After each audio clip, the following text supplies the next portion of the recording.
Good afternoon, Convergences. Welcome to the Representation and Why It Matters panel. I'm Assad Khaishgi, he, him. I'm here from Cleveland. I take part in a Doctor Who-based podcast, Police Box in a Junkyard. So if you want to hear more of my nonsense, you can check that out at any time. And my fellow panelists, we'll start from the left. Hi everybody, I'm Miss Shannan Paul. I'm a comedian, voice actor, radio and TV host based here in the Twin Cities. Can you hear me okay, or do I need to go find the board? Okay, good. Because if not, I could just shout at you. So thank you, my friends. More. Okay, we'll figure it out. So I'll probably have to go find something that pushes up somewhere. We'll do that in a minute. What else? I'm also a member of the Society of Diversity Professionals. I'm very excited to continue to talk in this space and share things from a variety of different positions. I'm currently on the board of directors for the Pacer Center, where we champion families with children with disabilities and the Autism Society of Minnesota. So thank you guys. You keep talking. Way in the corner. Hi everybody. I'm Cisco. I'm an author and producer. I'm also diverse.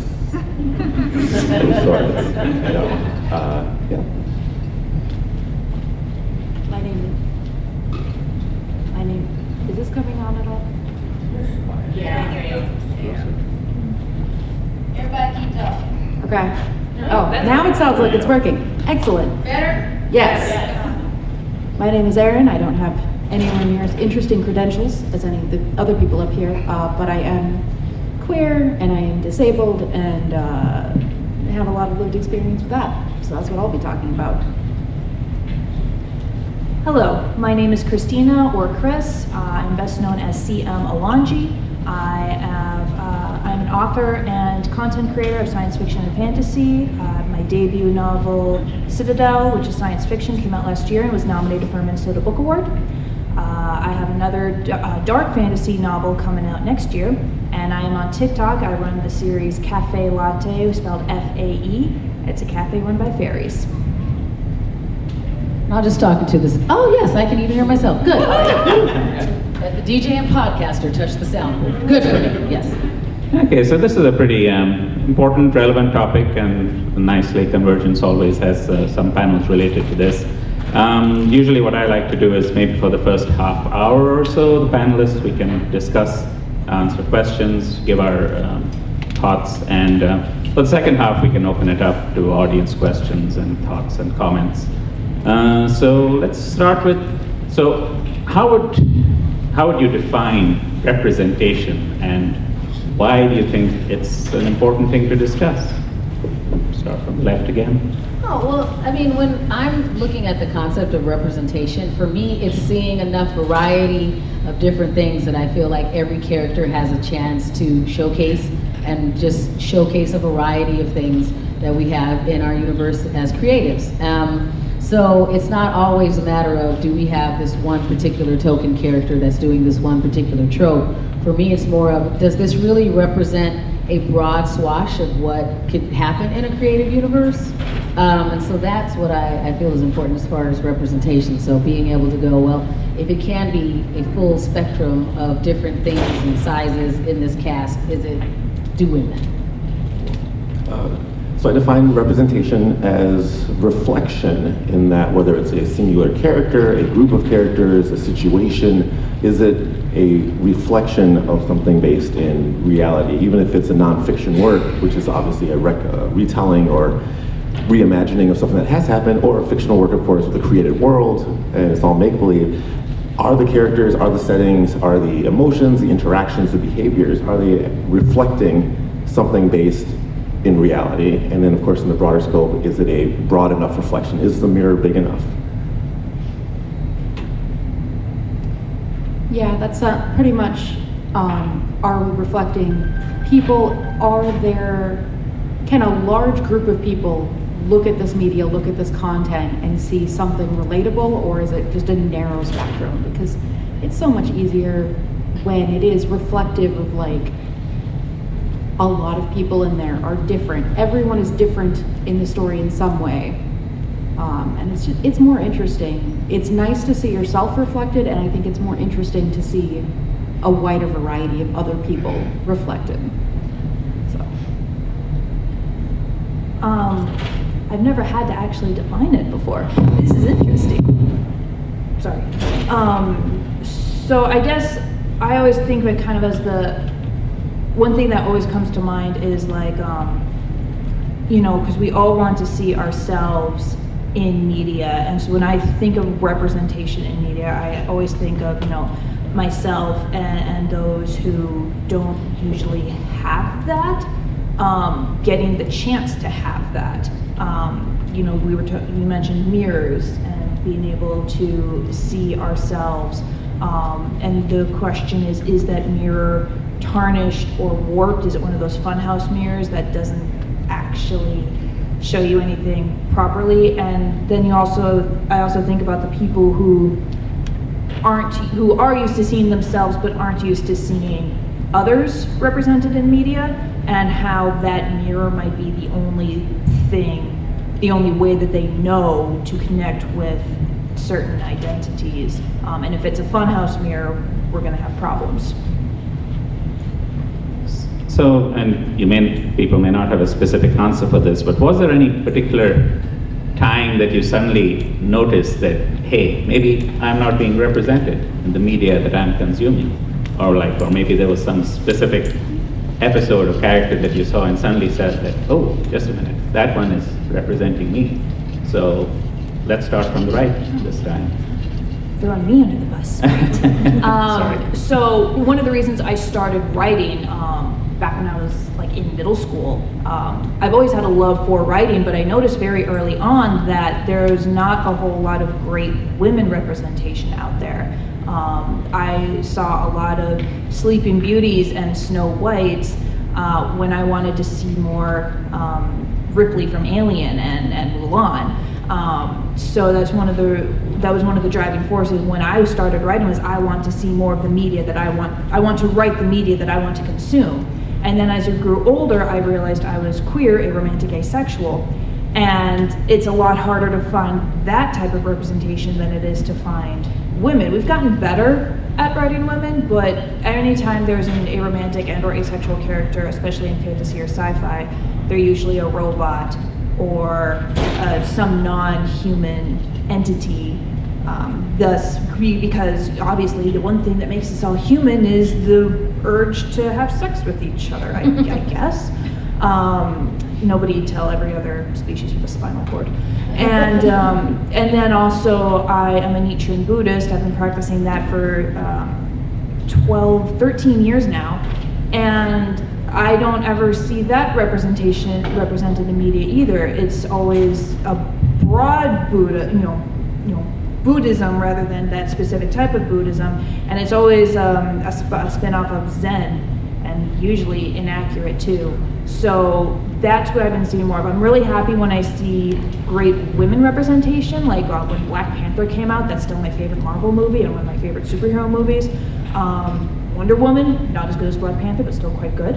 I love seeing that, but I also know that we still have more work to do, especially with some of my other identities, and that's where we get to the funness of intersectionality. I think if you're bringing up spinal cords, Riker would say challenge accepted. I'm not that type of writer. I can't think of necessarily specific instances, though I do know that I've had ones where I'll see a facet of my identity being represented well, and that will, one, feel really good, but then also really drive home for me the fact that that is such a rare thing. Because, I mentioned I was queer, I'm bisexual, demisexual, and agender. And you sometimes have bisexual representation, and occasionally you have bisexual representation that is not just a comic relief slut, sometimes, but nothing else in there. And then the other things I deal with, especially mental health, is an area that I think we could do much better representation with. So it's important in the fact that, yes, as you said, there are definitely better depictions of women that are coming out. But definitely we have a long way to go with especially disability is one that I really wish I saw better places. Well, I think I noticed the absence first, and I could be getting this wrong, but like Richard Donner's first Superman film, I was young but old enough to understand that Metropolis was a stand-in for New York City, and at that age also realized it was very odd that in the entirety of not New York, there's only one black person and he was a pimp. And that sat weird with, I mean, I didn't know those terms, I didn't understand what was happening, but it definitely felt weird. And then growing older, seeing what they called like more representative media in the 80s and so on, that didn't really resonate either, because they all fit more of a token role, where it's like the people I'm around that look like we don't talk this way, we don't act this way, our interests are much more diverse, we're not this singular monolithic entity. And it really wasn't until early 90s, as I keep portraying my age, when I was older than I was in the 80s, because that's how time usually works. Then Todd McFarlane left Marvel Comics and went and started Image with some other fellows, and he had a comic book line called Spawn. And I guess spoiler alert for a 31-year-old comic book, but Spawn's used to be this character, Al Simmons. Al Simmons was a black guy, he was educated, he was skilled, he was all these other things. But that wasn't like his defining trait. Like he wasn't like Black Spawn, he was just Spawn, or like the Bronze Spawn. Not that there's anything wrong with like Black Panther or Bronze Tiger or any of the other characters that we were kind of desperate for, because it's all we had. But it was like, oh, now we're kind of we're showing more like a diversity within, quote unquote, this one group, even though it's not monolithic. So that was when I was like, okay, this is definitely an issue. And then as I got older, and then much, much older, and then I'm still getting older, which I know is a good thing as compared to the alternative. I don't want to do the other one.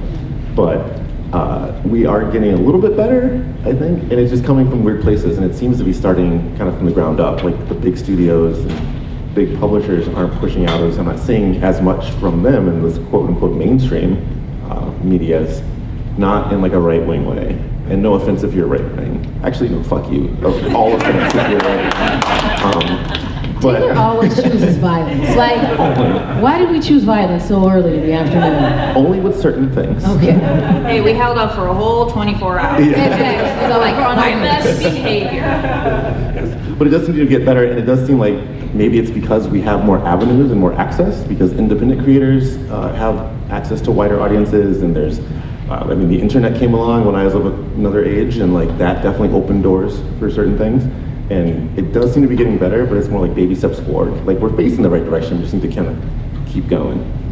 Well, I'm, to kind of bring everything that we've heard as we got through the table, for me, it's a lot of, you would see a character that may outwardly look somewhat similar to me, but it was still through the gaze of this white lens. So as much as I love Uhura, if you look at, you really set up the way those characters all work, it's still a pretty, like a beige archetype for every character, although on the outside they look different. And so once we got to the point that you could actually go, no, there could be a differentiation in the way the characters work.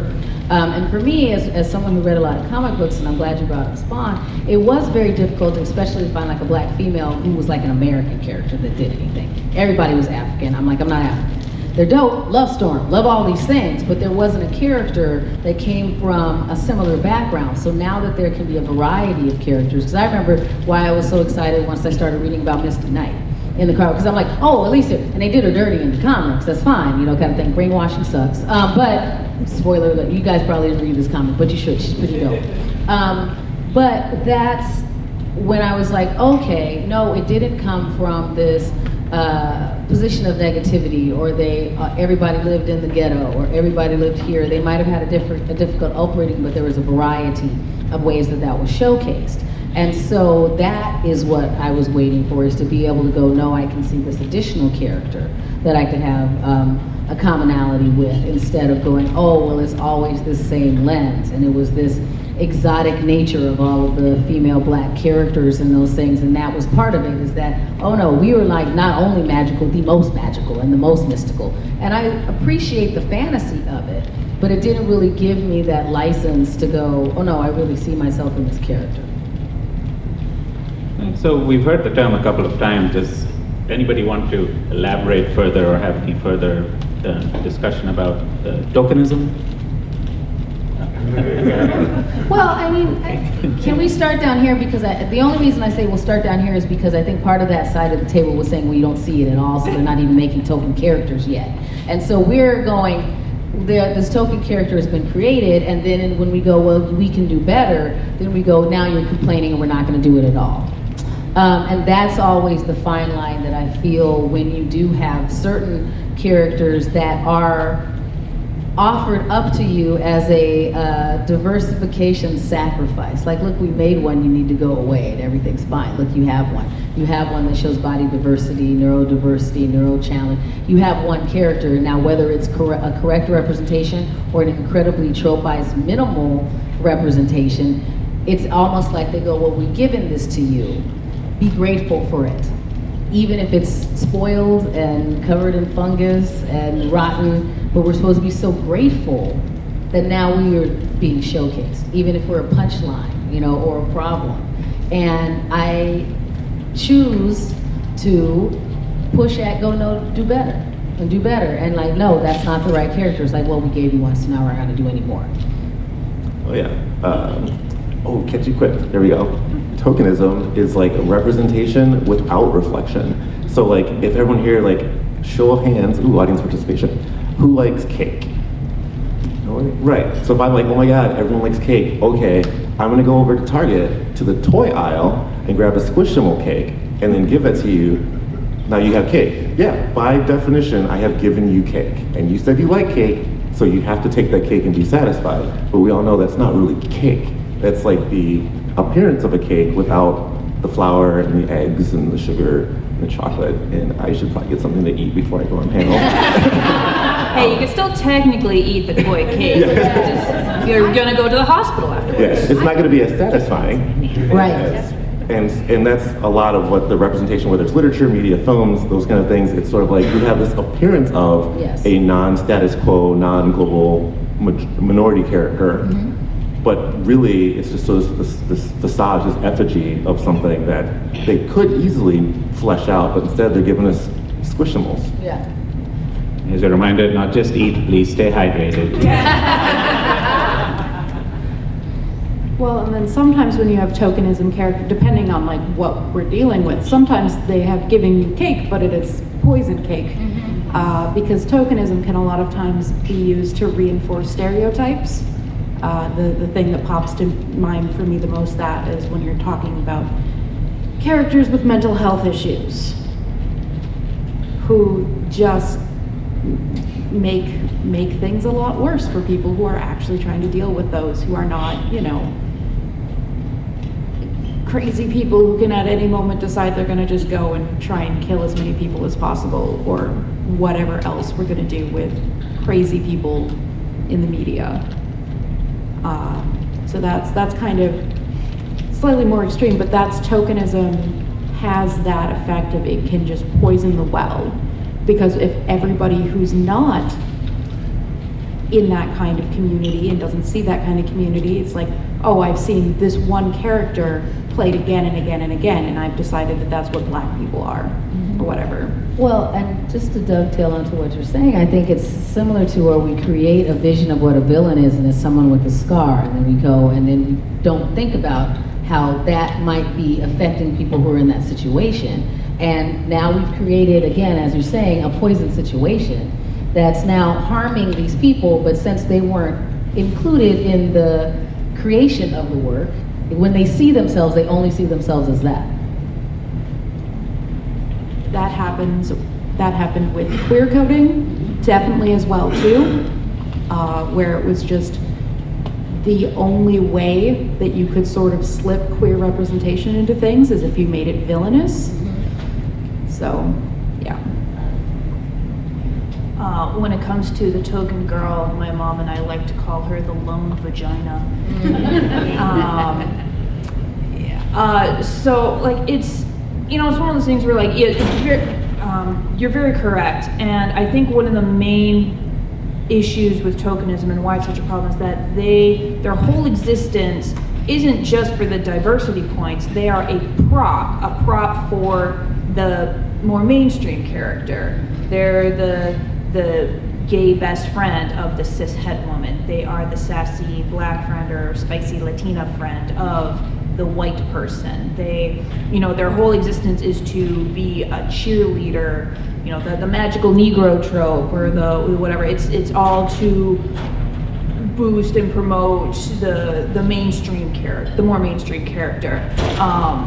And whereas if you have a cast of characters and one of them happens to be, say, a black woman, but she has her own narrative arc that's separate from her white best friend and like her own thing, and she has a whole complete story outside of that. That doesn't strike me as tokenism. That just strikes me as a well-written character who should probably get more screen time.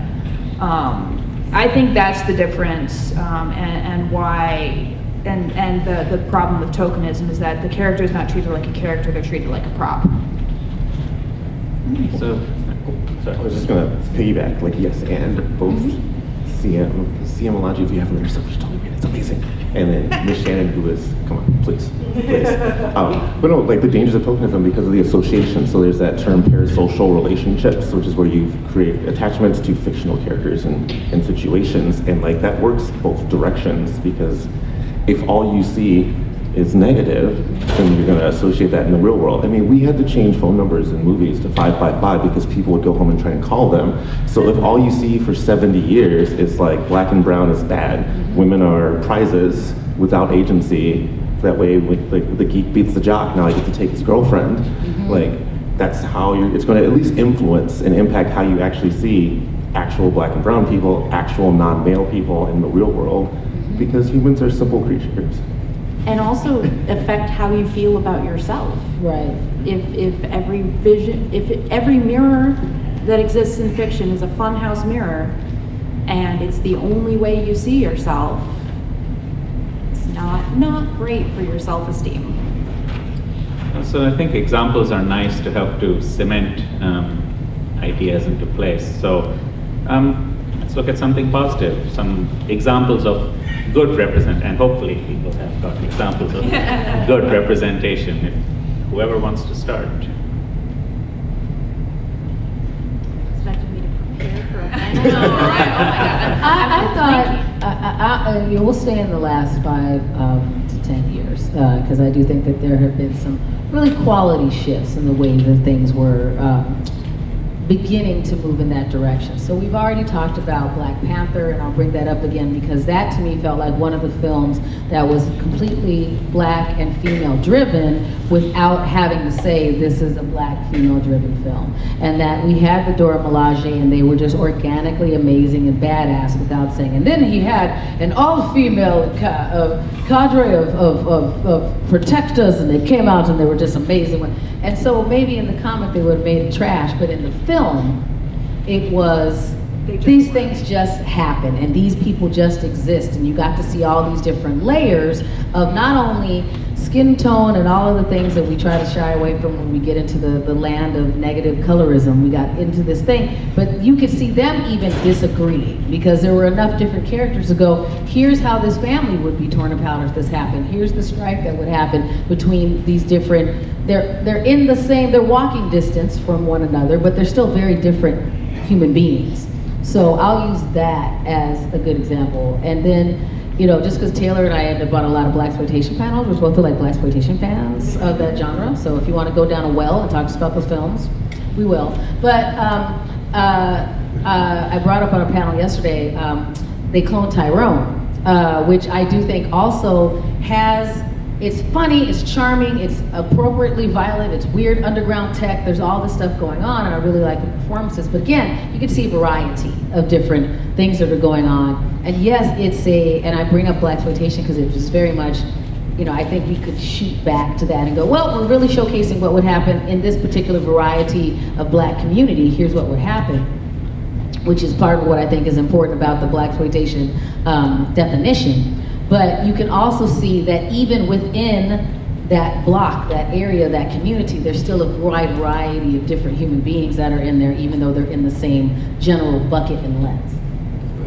I'll throw 2 TV shows, so if we're going to stick to the last 5 to 10 years, both of which sadly are at the end and coming to the end of their runs. One is Star Trek Lower Decks, Oh, which yes. is an animated series. So, I mean, technically they're not people, they're just like characters on the screen. But they actually voice casted appropriately, and it's a wide array, and their non-status quo status isn't like central to their character. Like Mariner, if that show was released 20 years ago, or even just really just 10, 15 years ago, Mariner would have been Boimler. Like their personalities would have been swapped because she's got kind of like, I don't give a damn. And she's like not perfect, she's a little flawed, but she's interesting and still smart and capable, and she has a full narrative. Like her mom, Captain Freeman, is like the ultimate badass, but also not infallible. Like she's actually fully developed. And it would have been the male lead would have been the Nepo baby that's trying to come out from under his shadow, you know, like all of our Thors and everything. It would have been Van Wilder on a spaceship. Absolutely. Yes. Yeah. Don't watch Van Wilder. I apologize for bringing it up. And then the other show, which is also good, but sadly is gone. And it is really, really good. I know it got bad ratings and people shit on it for a bit, but it's a show that was called Timeless. Yes. It was so good. And not only were the core characters, by the way, Victoria Newman's actor, if you watch The Boys, she started on Timeless. And like, as long as she's in focus, I'm gonna watch it anyway. But that's an aside. But Timeless did a great job with the core characters, were a diversity of like, you know, the identity traits, but then also of like upbringings, because it's kind of like Quantum Leap, but with time travel. So there's like this time machine, and then like this bad guy steals the time machine, and then like these good guys have to steal the time machine, and it's this like black guy who can run the time machine, and then like sexy white boy who's like sexy white boy, and then like a brilliant historian who goes with them because it's a time machine, so maybe you want a historian, which is great. And they're going through time, and the guy who runs the operation is a black British man, and he's very wealthy and kind of a piece of shit. And then Victoria Newman's like his right hand, and like when they're going through time, they're actually showing that like, yeah, actually, if you travel back in time, like black and brown people weren't invented in 1975. Like we've been here for a bit, so you actually see like, oh, we're in 19th century Chicago, we're gonna go investigate H.H. Holmes' like murder hotel. Oh, there's other black and brown and like Latino and Asian people in Chicago in the 1800s, because there were black and brown people. And it's really fun, and it only got 2 seasons. Yeah. The 2 pieces of media that I would point to is one was the cartoon Steven Universe, Yes. which was great. It was queer. After one of the episodes, me and my girlfriend just held each other for a minute, going polyfusion, polyfusion, polyfusion, polyfusion for like 5 minutes. It was a non-conventional household, and it was a show for children, and we were so, like, it was a fun show to watch as an adult, but the fact that it existed, it was written by, or it was show-headed by somebody who is non-binary, who is delightful. There was so much representation in that show, and it was never treated as like tokenism. Like it was just, there were a variety of characters. I also like that it wasn't fringe. So they didn't make anything feel like it was fringe in that universe. And that I loved about it as well. And then I've been playing a lot of Baldur's Gate 3. There is a lot of queer representation in there. That I love the fact that there's not just racial diversity in the humans, but also in all the other species, or all the other humanoids. There is a character, a minor character, who you run into very shortly, that is a trans woman. And I looked it up because I had a suspicion, and yes, in fact, that character is voiced by a trans woman. So that is also a piece of media that I think has a lot of good representation in it. I'm glad I went last. It gave me time to make a list. So bouncing off of the Steven Universe one, She-Ra and the Princesses of Power has some phenomenal, kid-friendly queer rep. It's really good gender rep and good racial rep. If you sticking with the kids, the Rick Riordan, Percy Jackson series, both Disney Plus showed, thank God it didn't suck, as well as the OG books. Rick Riordan is definitely one of those people, he doesn't do tokenism, but he definitely challenges himself. Like he first introduced a trans character in the second Magnus Chase book, and in that one Alex is a little strong about the I am a trans person, I will tell you what pronouns you can use and when I get to decide to be feminine and masculine. And it got me a little nervous, but then book 3 came out and she was actually like settled and had a full 3-dimensional character, and it was great. So he's definitely challenging himself to get more representation and just trickling it in more and more into his books, which is really fun. Taking a step away from sci-fi fantasy real quick, Heartstopper, both the graphic novels and the show, cannot wait for season 3. I don't even like contemporary romance, but I love Heartstopper. It is absolutely phenomenal with queer rep and youth. Also with TV, The Good Place is one of the best shows of all time. It is absolutely phenomenal. The premise is all the characters are dead. They are in the good place, heaven, but at least one of them is actually supposed to be in the bad place. And so she has to kind of pretend to be a good person and learn how to be a good person specifically. And she learns that from an ethics professor who has so much anxiety and he is a black man, and he is basically teaching her how to be a good person from all of these different perspectives, and it's hilarious and I love it. Also good for obviously Michael is Aero Ace, but he is still capable of platonic love, and that I like that. With books, highly recommend Nnedi Okorafor. She is just I want to say she's kind of like Brandon Sanderson in terms of like the sheer creativity and chaos of her world building alone. And she pulls a lot from Afrofuturism and African, Nigerian, specifically lore. Lagoon is the best, even though it's the one that got the least awards in my correct opinion. And then also Justina Ireland, specifically her book Dread Nation and Deathless Divide. That is, zombies showed up during the Battle of Gettysburg and completely changed the course of American history. It takes place 20 years after that. Really good. It's basically black girls fighting zombies.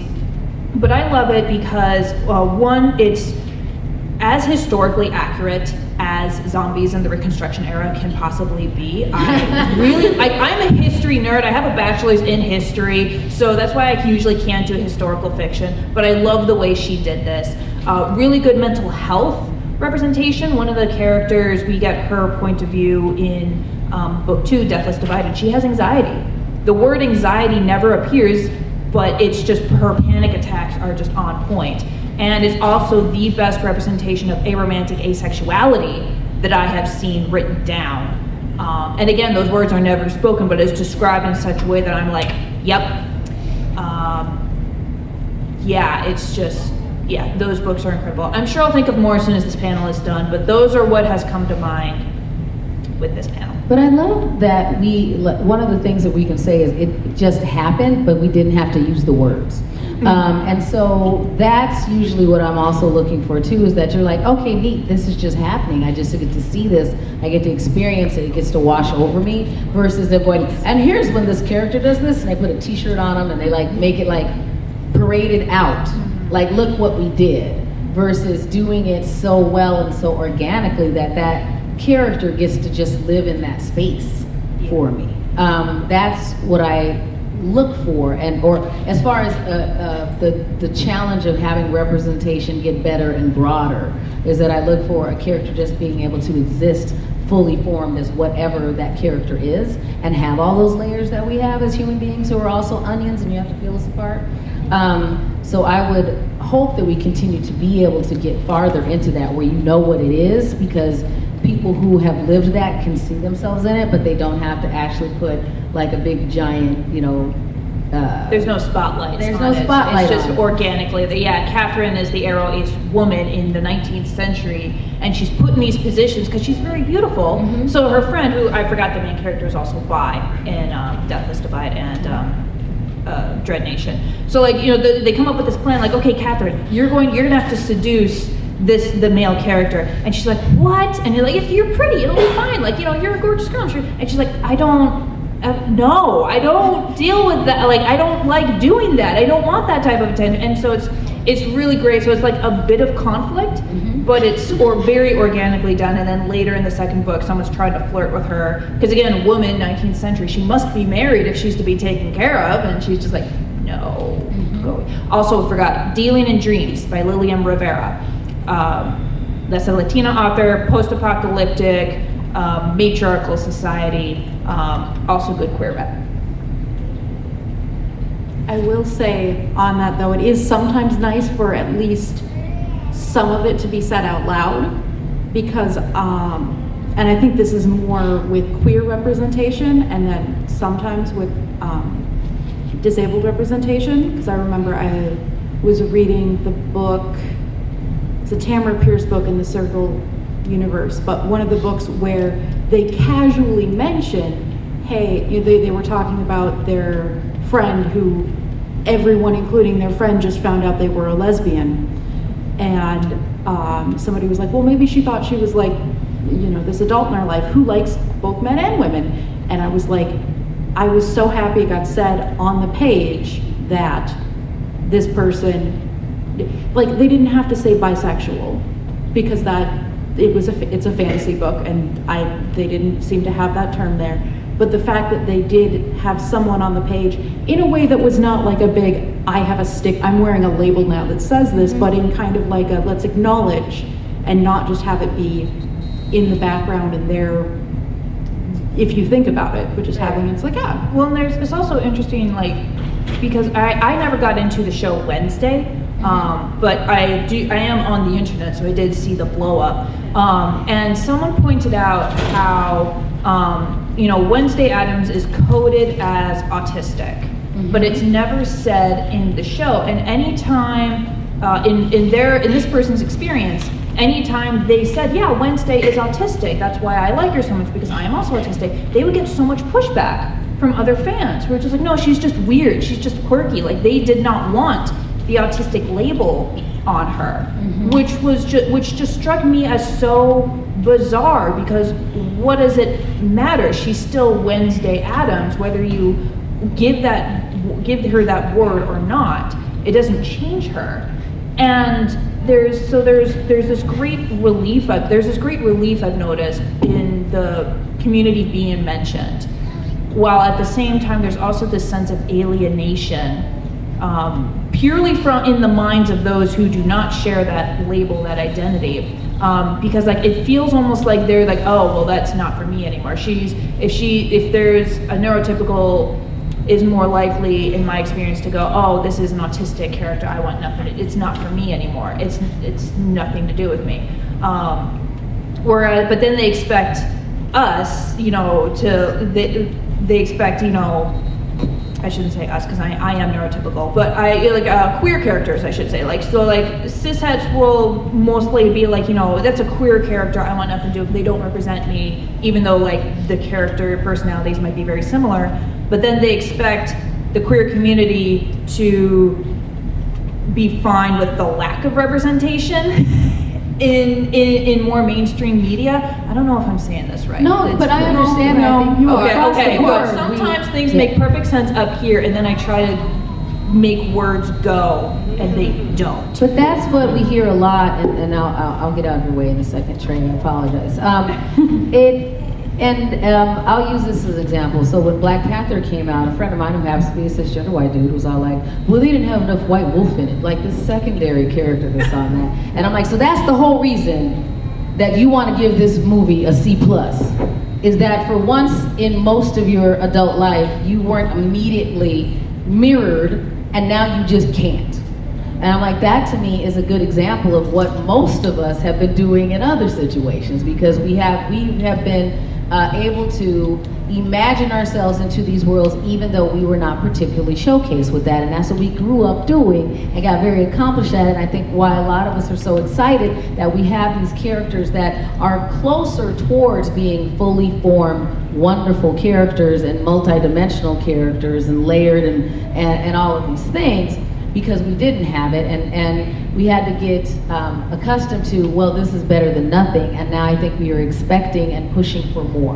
where it's not, oh, I remember I did a interview with Antonio Vargas, and he is an amazing award-winning actor who also played the original Huggy Bear in the old school Starsky and Hutch TV show. So when I was doing this interview, there were a number of my elders that were there, and so excited to see Antonio Vargas there, because as they were saying throughout the Q&A, he was what they had. Although he was a pimp and all this stuff and one of the criminals in it, he was still the good guy in it. So they got to rush home, and that was the best that they had at that time, to see somebody that was part of this mainstream show, and he was highly important, and that really resonated with me as to why that was so important. Like when I spoke to Pam Grier, that was the same thing. I'm like, in my head, I wanted my mom to be like Pam Grier. Because that was the representation that we had. You know me now, you can imagine. Not that I wanted Pam Grier to be my mom, I wanted my mom to be like this urban warrior hanging out, kind of thing. But I talked that through with my therapist. It's not my mom's fault. She's a very nice lady that lives in New Hope, Minnesota. But I think that that's part of what we were discussing, when we started down here at CM, that it's trying to go, well, yes, I want other people to release the fact that you are allowed to be more imaginative and go, yeah, I can see myself as this other really amazing character that doesn't immediately look like me in some variety. Because something about them probably does look like you. That's why you want them to look more like you. I always had I don't want to say a problem, but I find it challenging when it comes to like dimensioning or making things blatant or passing, because it always feels a little, it's relatively hard to articulate. So I'll use another example of representation that is not represented enough, which would be interracial couples, right? And I know that America's been way behind the times. Love Me Teaching was in the 50s, which is nuts, but every time there's an interracial couple, not in a period piece, not an older show, but even contemporary television and movies, and especially in literature, it is referenced at least once or twice, if not by the main characters, but by other characters. And it's at the point where it's like, well, this is it's not reflective anymore. This is kind of funhouse. It's like, as someone who has been and is in interracial relationships, like, we don't wake up and say, hey, you don't look like me. I mean, because it's a given, right? It's like, it's kind of weird where it's sort of like, okay, well, going back to like movies, so like Black Panther was great, and this was mentioned in the Afrofuturist note, but there was a movie in 1990 whatever called Blade. Mm-hmm. They're both basically the same subgenre, like Afrofuturistic, like inspired comic book adaptations. Blade was marketed as, here is a kick-ass vampire dude who kills other vampires with a badass techno soundtrack. Mm-hmm. Period, full stop. Black Panther was marketed as like, this is the black superhero movie. And there was a lot of emphasis on the fact that it was so different and so unique, which it was, but because that message got pushed out, and I'm not excusing the backlash, it felt very weird, where it's like, if this is truly representative, at least in my 2 cents, then you don't have to spell it out. Like, you see yourself in it if it's done the right way. Whereas if someone comes by, it's like, hey, I mean, especially with neurodivergent autism, I mean, I grew up in like, Rain Man was the default. And even now with The Good Doctor, it's like, oh, or Shane Black's The Predator movie, if a character is on the spectrum, that means they have superpowers. Yeah. And it's like, and it does color the way that people interact with you, because my son's 16 and I'm very outspoken about how he's high supports on the autism spectrum, and people say all the dumb things that they see in these films because they don't have anything else to do. So they're like, oh, there must be some compensation because they're all the heroes in these things. And I think that that's a really interesting thing that our brains do as human beings, is that we like to drop into whatever is, I talk about it like it's a playlist, like when on Spotify or playlist, like, or Spotify or Pandora, we like algorithms. And so your brain can just go, oh, I met one person that looks like this, so this is how they all react. It's full, I don't have to do any more work. And it's a very lazy trait that we have as human beings that we can drop into, and I think that we drop into it too often. That's so that we remember how to climb upstairs and don't have to retrain ourselves to climb upstairs. It's not so that I'm like, oh, I met a new brown person, I need to talk to them the way I talked to the last brown person that I met. Okay, I would like to maybe open it up to audience questions, thoughts. Concerns, hopes, dreams. Yes, right. Sorry. Well, hi. I'm a writer, and I'm also a cis-het, white, able-bodied man. So when I write, I'm in my head. What advice would you give to me to be To write representation and write more diverse characters? Yeah. Do you guys want to start? Sure. I mean, when you're writing the characters, I think the first question before you start writing is why. Like, is this integral to like the character, the story, the arc, the plot, the theme? And then if so, like what elements of that character is being diverse need to be played out? Like what impact does that have?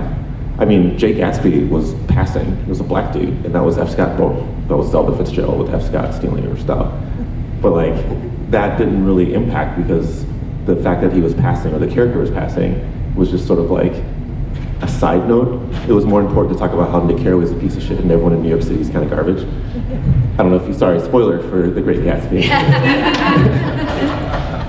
But really, it's like the intention, because if the intent's in the right place, then you'll do the research and the work to make it authentic. Because there's not really like, I mean, I can't speak for every facet of diversity, but like, let's talk about black people. There's no way to write a black person because there is no such thing as a black person. There are black individuals, and with that comes a myriad of everything. I mean, most of us are cool, but there's a lot of assholes. Yeah, When you say we're friends with a couple of them. when you say in intention, do you mean like you think that the fact that they are black or bi or whatever, does that have to be plot relevant? Like, what do you mean when you say the intention is good? Because my experience is it doesn't have to be plot relevant. Like in Citadel, the main character is autistic. I am not autistic. And in the earlier drafts, she was not autistic either. But I made her so, and then that helped deepen it. I used it to help deepen the theme, but it could have just as easily made her neurotypical, and it would not have changed the plot, like, at all. But it deepened the theme. And so I think that does, if it adds a layer, because we want our characters to be as broad and as layered as possible when we have time to write them that way. So if this adds a layer to their motivation because their background was from a certain community or something like that, I think that's what I also believe that it is important to the plot, because it's, because of the character's background, because they also happen to be on the spectrum, this added another layer of complexity to this decision-making process. That to me is very important, even though the plot may play out the same way, but if it influences the way that the character reacts to certain ways, I do think that it matters. And I'm sorry, I came down here because to make it as accessible as anybody, if you would like to put your voice into the room like our friend here, I'm happy to bring you a microphone as well as we do this. So. You're awesome, Shannon, thank you. The thing that I would say on that is, with the resource of the internet that we have, there are lots of people with lots of diverse backgrounds that do vlogging, that do blogging, that do Facebook groups. This is my day-to-day life, and I'm going to take you through it. And also, like I would probably seek out like vlogging channels of people who have that kind of background, because those are going to be a mix of, this is my day-to-day life, and okay, now I need to do a 20-minute rant about something that I ran into today.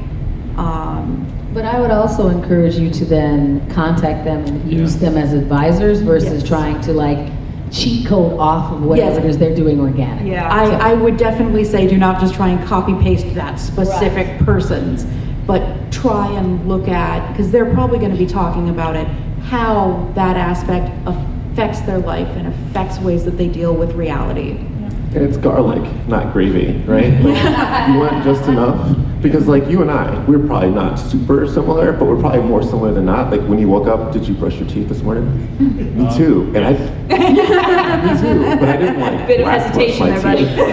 I wasn't like, oh yeah, stick it to the man, job turkey. It was just like, all right, got some Colgate, I'm gonna do my thing. In my head, I'm always going to envision you going jive turkey. And that's, some of us go through the alphabet a number of times. You're just like, how many times do I have to say jive turkey? It's all about the garlic, just enough that was needed for the dish. Because gravy, you can never have too much gravy, but you can definitely have too much garlic. There are 3 things that I would recommend, because I do this a lot with my, like Cafe Latte, the TikTok series has a ton of diverse characters, and my books do as well. Real life research, like if you want to write a lesbian character, whatever, history of lesbianism, what is it, what are the contemporary issues facing that community. Fictional research, so that is, what are the tropes and stereotypes that have been done to death. And again, like, you know, talk to people. I use Facebook groups all the time, the one that are open to allies, and I just ask them, and I will get like 50 comments in the first hour of people explicitly, oh, I hate this trope so much because of X, Y, Z. I love this story because it portrayed us perfectly. Here's an article about this. Here is a video about that. You're gonna get a lot of resources that way, and it just kind of, and bonus, it stays in your feed for a good long time, so you can keep learning through osmosis. And then after you write your draft, sensitivity readers. As many as you can get, and don't be afraid to ask. My father is a hobby writer. He has written a post-apocalyptic alien murder mystery that includes an indigenous woman, a Dakota woman. She's a side character. And he is like, okay, Chris, I don't want to leverage, I don't like using you, but you have quite a reach on the internet. Could you help me find sensitivity readers? I made one TikTok and we got 20 sensitivity readers from that background, like that. People want to help. I love it when people ask me like, hey, can you read my story that has a queer woman, an ace woman, a Buddhist woman in there? If I have the time, I will do it, and I like gladly. So don't be afraid to ask questions. Don't be afraid to ask for help. You will get it. Although I think that even when you're looking at that sort of thing, it'll also depend upon who you have reading it. Like I get a little annoyed if any Muslim character is depicted as like overly religious, because that's not me. But there's plenty of Muslims out there who would say that, you know, if they followed my advice, they'd say, hey, this character is not religious enough. So, and I'm sure even writing like cishet white characters, they could be too liberal or too conservative for one side or the other. So, Shannan, you've got already somebody there? This totally relates, because I was going to ask about sensitivity readers. My thing is, I want to compensate them. I want to compensate them properly. I don't want it to be like, oh, I'm just going to take your time, your expertise, and not give back. So is there, like, I know what you're saying is, I know you're saying Some some sensitivity readers do charge, but the fact is, if you want as many voices as possible, and how many people can shell out $200, $300, $400 to 20 plus people each? Yeah, The fact of the matter is, beta reading, critiquing runs on volunteers. Right. If you do want to compensate, ask other authors and do a manuscript swap. I also encourage people, when I'm doing, like, I've been cited, as somebody that was like, it's like just a mention so that they know that my input was there. And that makes me go, oh, I guess I better take this seriously because because if everybody hates it, they'll be like, Shannan did not read this, how can you let this fly? So I do that as well, is that I'm like, okay, I'm gonna cite you in this, like there's some people that I'm a reference. You get a free book, kind of thing. I will sign it and you look, your name's in it, so. I think we have blue paper there. Yes, I'm coming to you. I got my sneakers on, here we go. 10,000 steps. Run, Shannan, run! I got a 5K coming up in a month. Here we go. One thing kind of representation I don't think we've talked about today is fat representation and finding those characters in books, TV shows, etc. Wondering if you could just spend a moment on that. Isn't there a whole thing going on with Bridgerton right now? I'm not in that fandom. Something about a heavier woman, and because I've been seeing the memes of how it's just like, a mixed weight relationship, and how it's totally fine. And I noticed this when I was a kid. It's totally fine when the guy is heavy set and the woman is conventionally attractive, but God forbid the woman weigh more than 150 pounds. Imagine that we put more weight on the woman in the female presenting characters than the male characters. I mean, that never happens. So.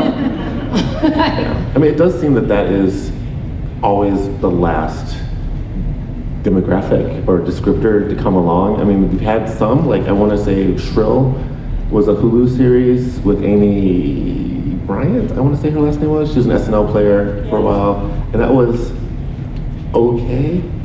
Like, as far as the quality of entertainment, it was okay. I can't speak to like the authenticity of the representation of like a cute white woman who's trying to date a bunch of dudes.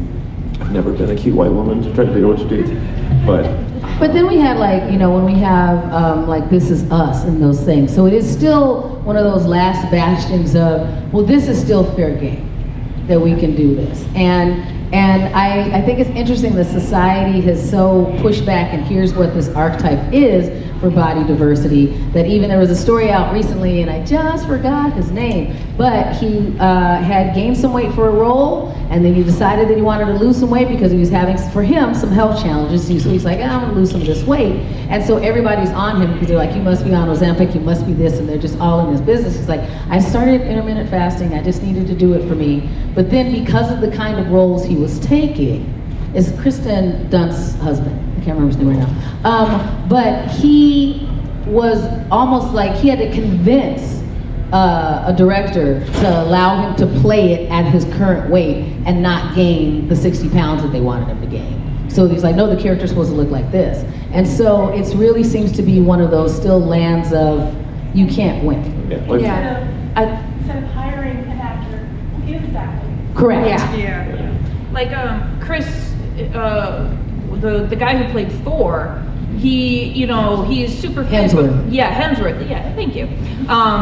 One of the Chris's. Yeah, and he was like, super fit, and then like for Endgame, they, first of all, I don't like what they did with his arc anyway, but they put him in a fat suit rather than just saying, hey, you don't have to starve yourself to get those abs, you can just chill for a bit, and they always, Hollywood has this weird thing where they hire conventionally attractive people, fit people or thin people, and then they'll use makeup and fat suits and everything to make them appear otherwise.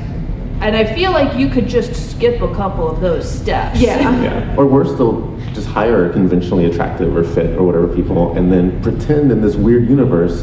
And like, I loved She-Hulk, but like there's no reality, there's no multiverse where people are looking at tomorrow like, no thank you. They're like, oh, she's so frumpy, she's overweight, she's this. And the same thing with like fellas or male actors, or like, oh, so-and-so's like, they're out of shape. And it's like, no, that's like a 38 waist. They look like everyone else on the planet, but everyone's like, oh, they're so sloppy now. Like Simon Pegg gets made fun of in the Mission Impossible series for being chubby, and it's like, Simon Pegg weighs as much as like my left thigh. That is what my dad refers to as Hollywood fat. When looking at the casting of Game of Thrones, we didn't watch much of the show, but looking at the casting, there was definitely some like, yep, they've got some Hollywood fat actors playing these very large characters.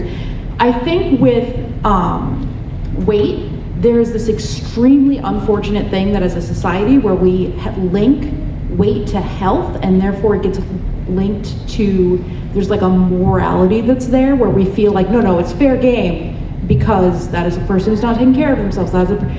It is much less healthy to have big weight fluctuations. Like, that's not healthy, to go and lose a bunch of weight for a role and then gain a bunch of weight for a role and lose a bunch of weight for a role. But because we as a society have bought into the kind of beauty industry's propaganda that being, large is inherently unhealthy, I think that makes it so people can still feel good making fun of fat people. And having a conversation broaden out to the point where you can go, okay, we're differently bodied and this is the body that I live in, and how do I make it work best for me? I mean, it's very difficult when you're in media. Like I call it, and I've changed it a while, but I was like, I say I was TV thin for a while, so it's like, that's, for TV standards, it's like, okay, me being, when I was living in the land of 4'6", made sense, kind of. But the lifestyle that I needed to lead to able to maintain it doesn't make sense for me now. And also from a physicality standpoint, I have a 16-year-old son who's 5'10" and 295. Me weighing 110 pounds is literally a danger. Like there's no reason. And so I had to go through and dismantle that even from my standpoint, because I've had program directors tell me that I lose some weight or say, well, that's when you were fat, Shannon, and all these other things. When if I look back to it, I wasn't. I was totally fine. I was playing football, and so like me going, no, it is definitely in my interest, if we're going back to the concept of health, to be deadlifting and pushing weight and doing the stuff I did when I played football and not worrying about whether I'm this construct. But we still have not dismantled that. And we haven't done it in fashion, we haven't done it in TV in a lot of areas. And there's also a bit of classism involved in it too. Taking the historical perspective, it used to be SWAT. It used to be that, you know, a heavyset person was the ideal body standard because it meant you were rich enough to afford to eat. Right. And then, of course, we entered sometime in the 20th century. We now have plenty of food to go around, at least here in America. So now it's, you know, you need time to go to the gym. You need to buy a gym membership. You need to afford to eat healthy rather than fast food, processed food, fake food. And so now being thin is more of a status symbol because it means you have the money and the means to do that. Whereas the rest of us are just like, I eat what I can, I eat what I can afford in between my 2-3 jobs. Right. There's also a lot of ableism there, not just in, you know, the ableism I already talked about, and the fact that, like, this is a bit behind other diversity because we have this excuse to say, no, this is different. But also people with mobility issues, you know, there are lots of reasons that it is difficult for people to lose weight, and one of the big ones is that they don't need to. But like, I can't skip meals. If I skip a meal, I will have a migraine attack. And so I have gained weight based on that because it is better for me to eat more than eat less. Well, we are out of time, so I hope that this has been an informational and good session for everybody who attended. I'm sure panelists will be happy to talk to you, and I'm volunteering everyone to be able to talk to people afterwards. And if we can just one last quick time, just reintroduce yourselves and where people can find you on the internet or wherever. Oh, I like that answer. I am CM Alongi. You can find me on TikTok, Instagram, and YouTube. I have a website, cmalongi.com. I have books, I have TikToks, I have videos, and I will be doing a lot of other panels this weekend. My name is Eiryn. I don't really have an internet presence. In about half an hour, you can see me on the Good Omens 2 fan panel. Other than that, I'm going to do a quick plug. CONvergence is run by complete volunteers. Yes. If you feel like volunteering, that would be great. If you want to see me more, if you go to Skyway A where the Nerf herders are, I'll probably be in there because I am a subhead of that department. We'd love to see you. Cool. I'm Eiryn Cisco. My internet presence is mostly under Eiryn Cisco, so you can just Google that with the safe search off. I'm kidding. It's the exact same photos with the same search on. As far as finding me, I think I have 12 more panels between now and closing ceremony, so if you'll see me, I'm there. I'm hard to miss. I'm that guy with the T-Rex arms. Jesus, I thought I was busy with just 10 panels. Yeah, I have a bunch of panels too, CM.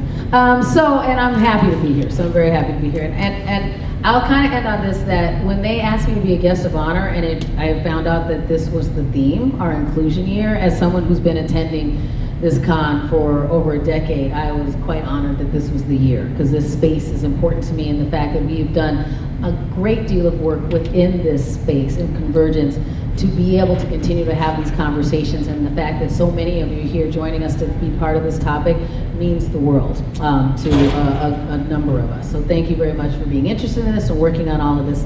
I'm heading downstairs. I'm part of PowerPoint karaoke tonight. I'm very excited to be doing my CONvergence edition of Comedy Through the Chaos, a residency I normally have at Crooner Supper Club. So if you can't make it tonight, follow me. And in the easiest way, I'm Miss Shannan every place, but it's Shannan with an A.